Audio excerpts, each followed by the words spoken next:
Espionage and bounties. China is stepping up its pressure campaign targeting Taiwan's military. Of course, it's symbolic. Beijing has no judicial authorities over Taiwan, but the symbol doesn't mean harmless in psychological warfare. Asian markets reel as the US and China struggle to find common ground on trade. The ceasefire between Israel and Hamas holds up as the two sides trade hostages and prisoners. The war is over. You're coming home. You're my life. You're coming home. There's no war. Plus, candidates vying to be next head of Taiwan's main opposition party promise peace with China and victory in upcoming elections.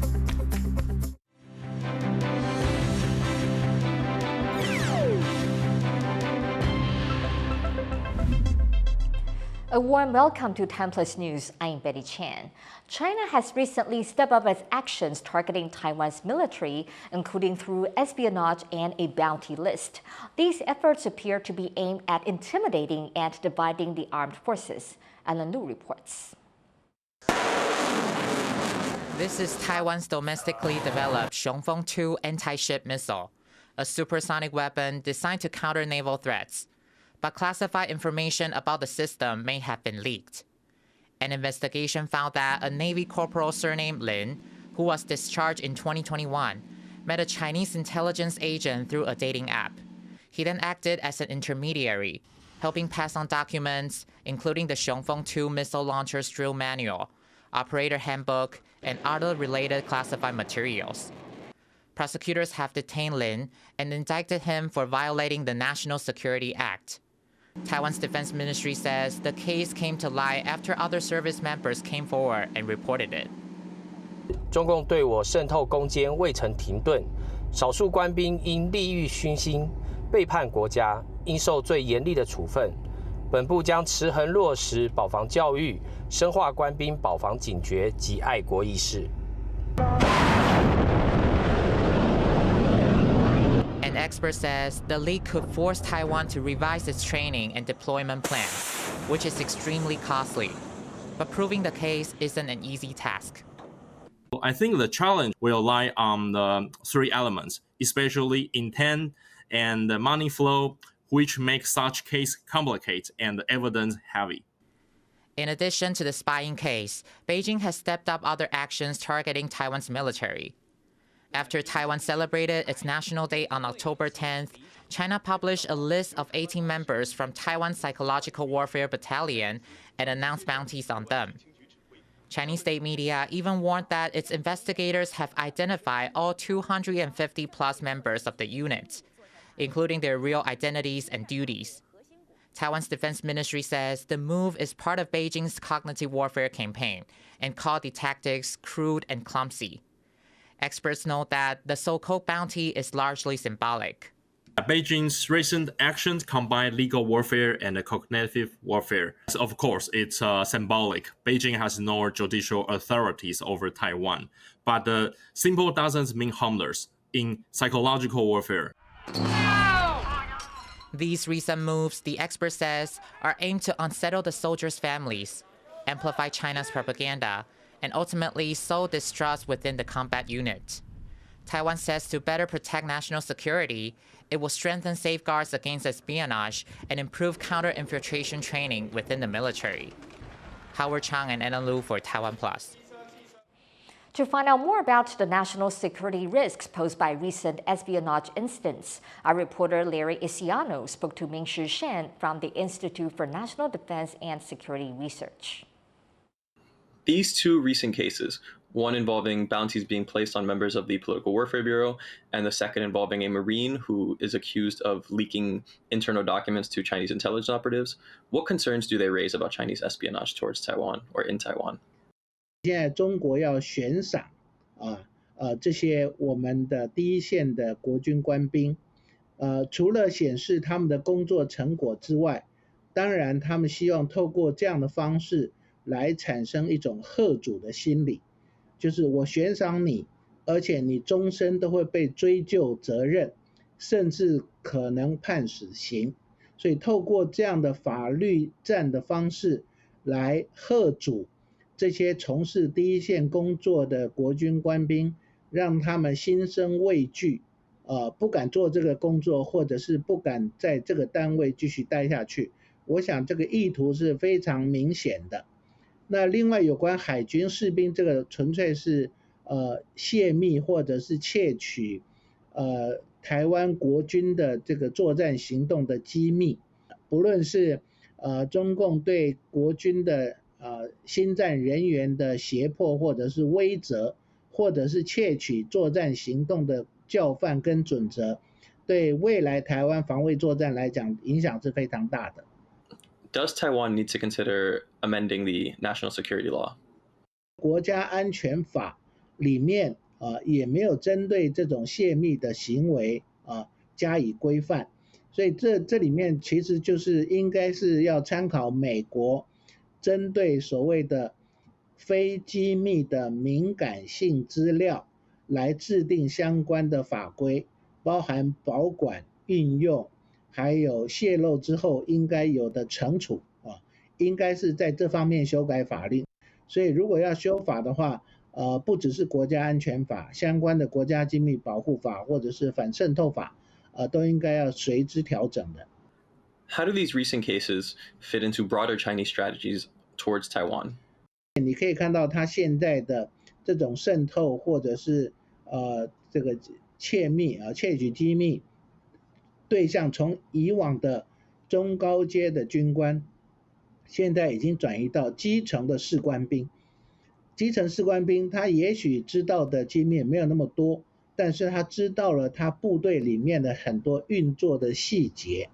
那他所做的一切其实都是在为未来如果有必要以武力统一台湾所进行的准备。That was Ming-Shi Shen from INDSR. The U.S. Department says it strongly supports President Lai Ching-te's plan to increase defense spending to 5% of GDP by 2030. Lai announced the plan during his National Day speech last week. He also said Taiwan will develop a T-dome missile defense system. This comes after several prominent U.S. officials called for Taiwan to spend up to 10% of GDP on defense. That includes President Donald Trump's pick to lead the Pentagon's Indo-Pacific strategy. The State Department also said the U.S. remains committed to the Taiwan Relations Act and would continue supporting Taiwan's efforts to protect itself. The Philippines is rejecting China's claim that it expelled Philippine vessels it says illegally entered waters near the Spratly Islands in the South China Sea. The mere fact that we never deported Pag-asa right after the incidents, and how can they claim that they expelled? As I said, the presence of the Coast Guard, the Armed Forces of the Philippines remain to be in Pag-asa.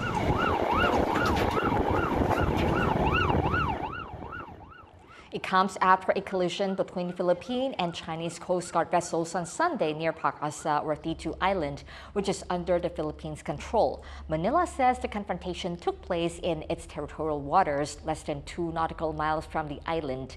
Beijing says the Philippine vessels dangerously approached its Coast Guard ship, prompting it to use its water cannon.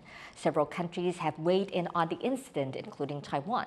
On Monday, Taipei called China's actions reckless and dangerous and appealed for a peaceful resolution to the dispute. U.S.-China trade tensions could be cooling off again after Donald Trump seemed to walk back remarks about canceling a meeting with Xi Jinping. While some view the moves as negotiating tactics, they may signal a broader change in the global economy. Chris Gorin reports.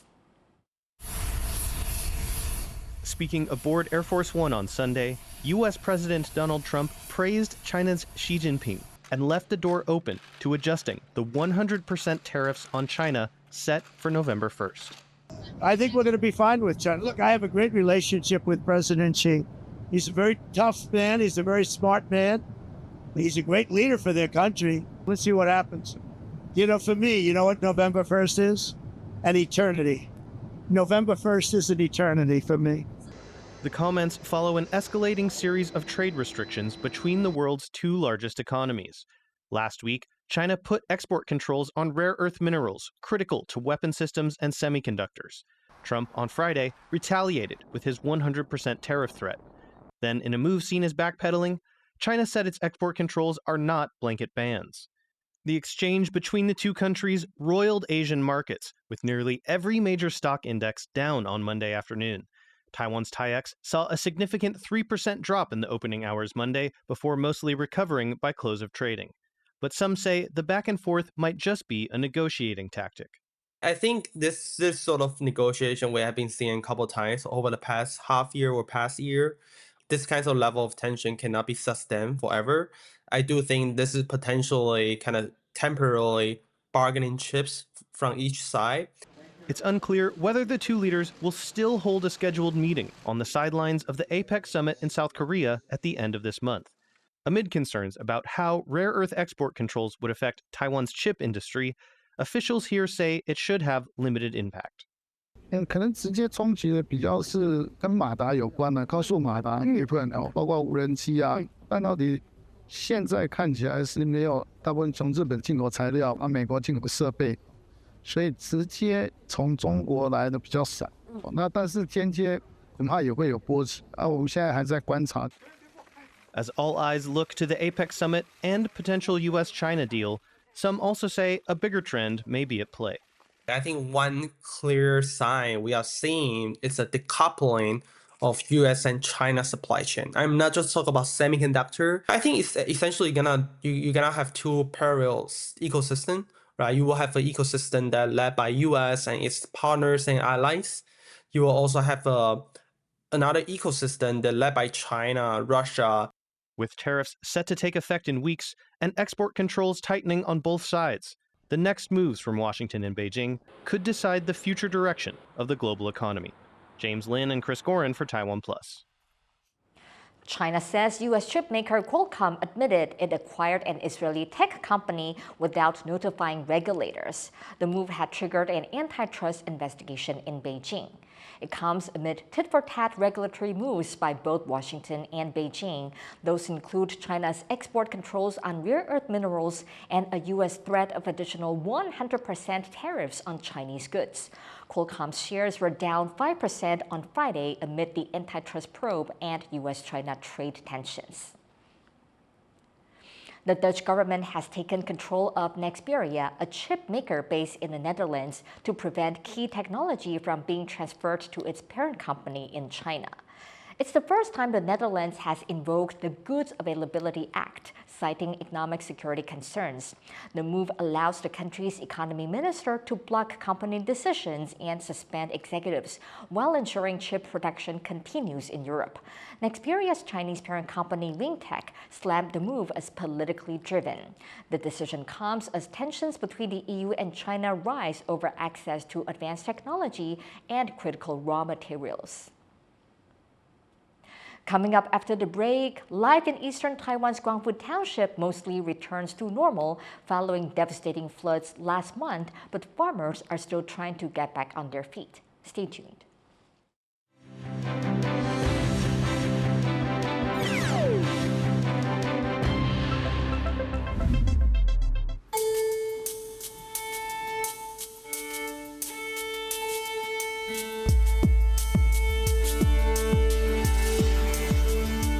Rediscover your passion for classical, jazz, and a cappella music with the exceptional talent of Taiwanese musicians.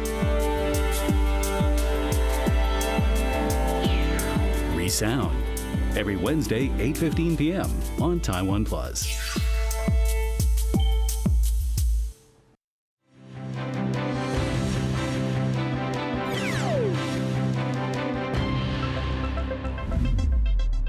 Welcome back. You're watching TaiwanPlus News. Israeli hostages held in Gaza are heading home as Hamas exchanges them for Palestinian prisoners in Israel. It's part of a ceasefire between Israel and Hamas that appears to be holding and has prompted U.S. President Donald Trump to declare the war in Gaza over. But as John Interest reports, deep traumas linger and no one can say what comes next. The war is over. You're coming home. You're my life. You're coming home. There's no war. Einav Zangauker has waited for this day for 2 painful years. On the line is her son Matan, one of the 20 Israeli hostages Hamas is releasing today. The path to this point has been bitter. Hamas killed around 1,200 people in its October 2023 attack on Israel and took around 200 hostages across the border to Gaza. But today, Hamas is releasing the last of those who've survived in exchange for the release of Palestinian prisoners from Israel. Gaza is ready for these prisoners. The people here are traumatized by 2 years of Israeli attacks, which have killed more than 67,000 people. Israel's blockade on aid has created famine across the territory. But a ceasefire between Hamas and Israel that took effect Friday is holding.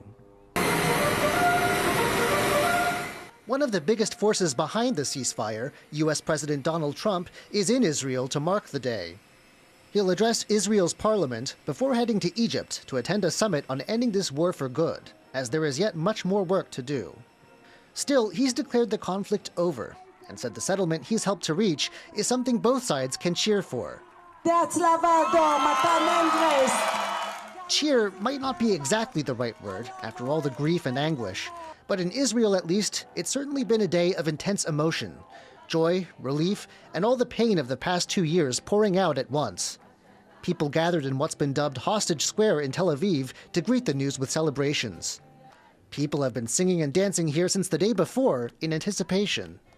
I'm totally overwhelmed, cautiously optimistic, just really anxious about what will be tomorrow, and very hopeful that we are looking forward to a very positive future.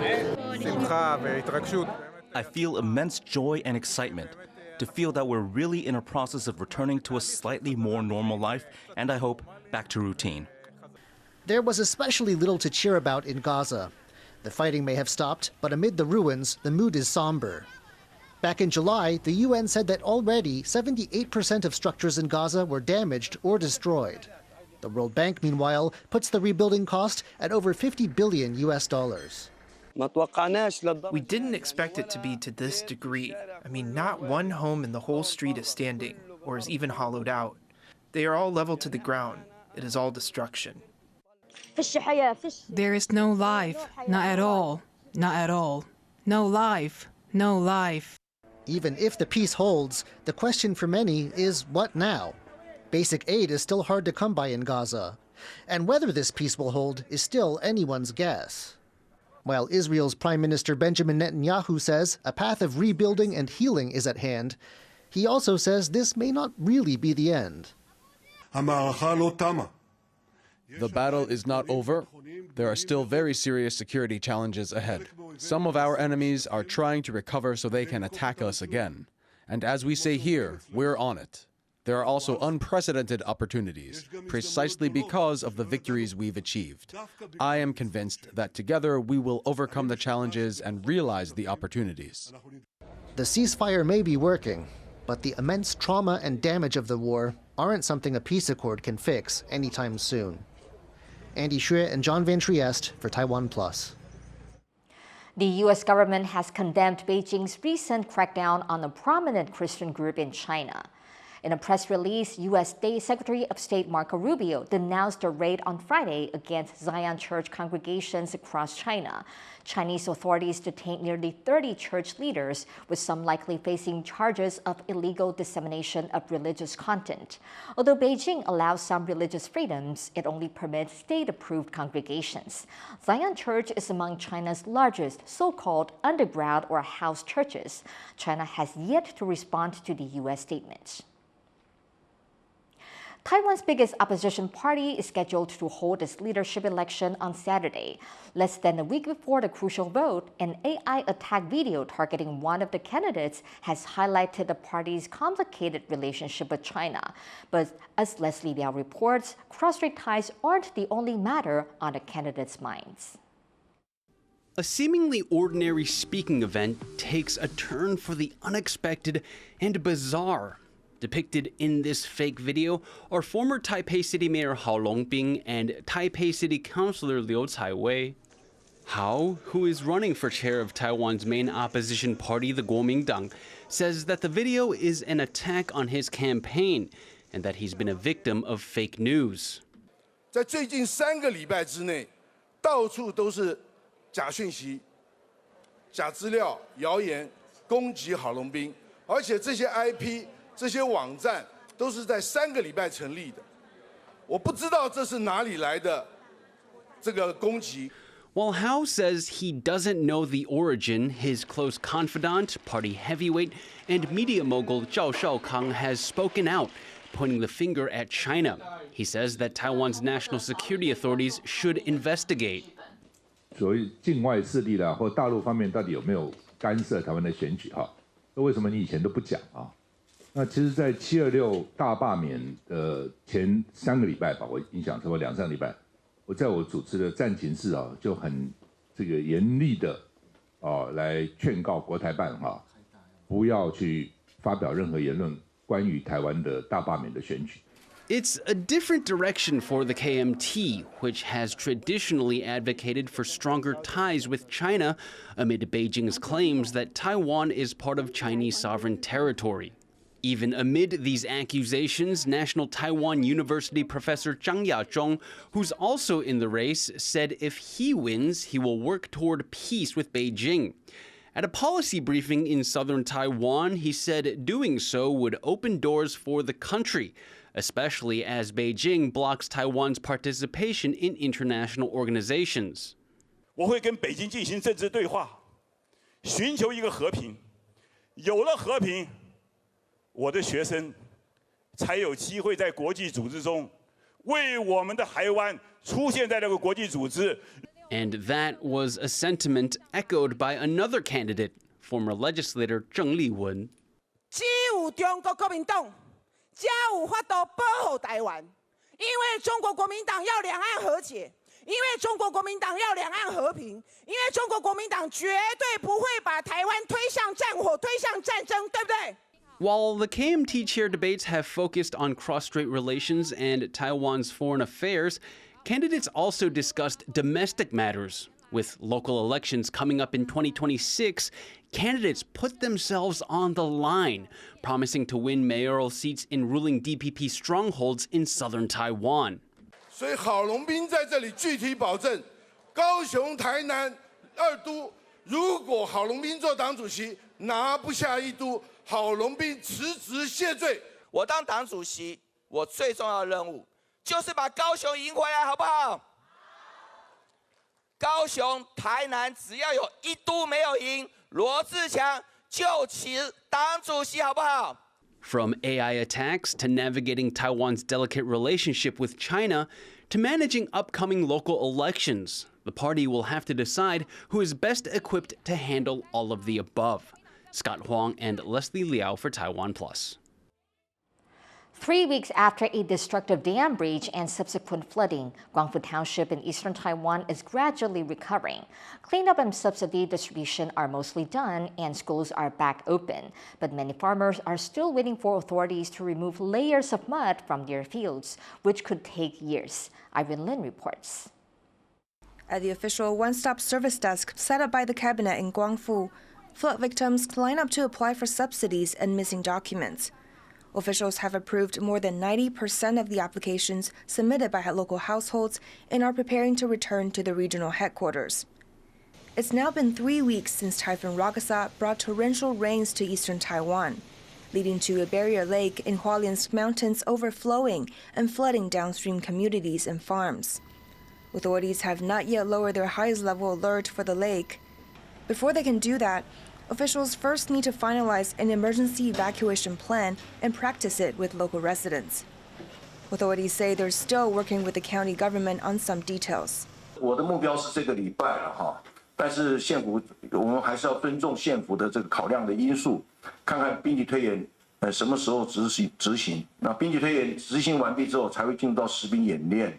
While the streets and homes are cleared up, local farmers are worried about their livelihoods, as their fields remain buried in mud. The Agriculture Ministry says researchers have found little damage to the soil underneath, and that it would not affect growth in the future. but questions remain on how to deal with the mud and potentially how to divide and redistribute the plots. 包括光复跟凤林两边的这些农地被淹没的，大概总面积大概将近775到800公顷左右，有的是大概几十公分，那有的是甚至于可以达到5、6米的部分。全部移除是最大的工程，因为600万吨的这些土沙，你必须要有站置点，然后这个清除时间也非常的长，可能3年。那另外一个可能就是原地级重化。 那原地级重化的时候，相对的，它可以移除部分的土沙。可是原地级重化的时候，也会考虑到有一些在田里面已经有一些住宅的时候，我们要怎么处理？长久的之计就是做农田的重化的部分。As of Monday, 19 people are confirmed dead and 5 remain missing. But things are looking up in Guangfu.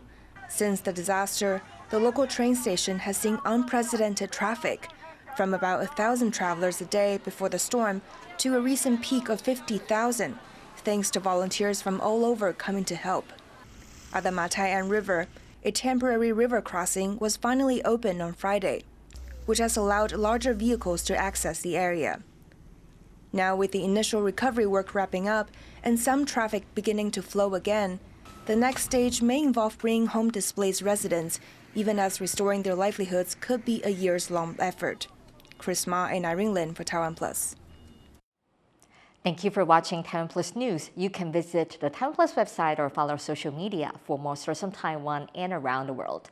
Finally, we take you to Munich for the city's international sausage dog race. Just look at those little dogs go. I'm Betty Chen. Take care and see you next time.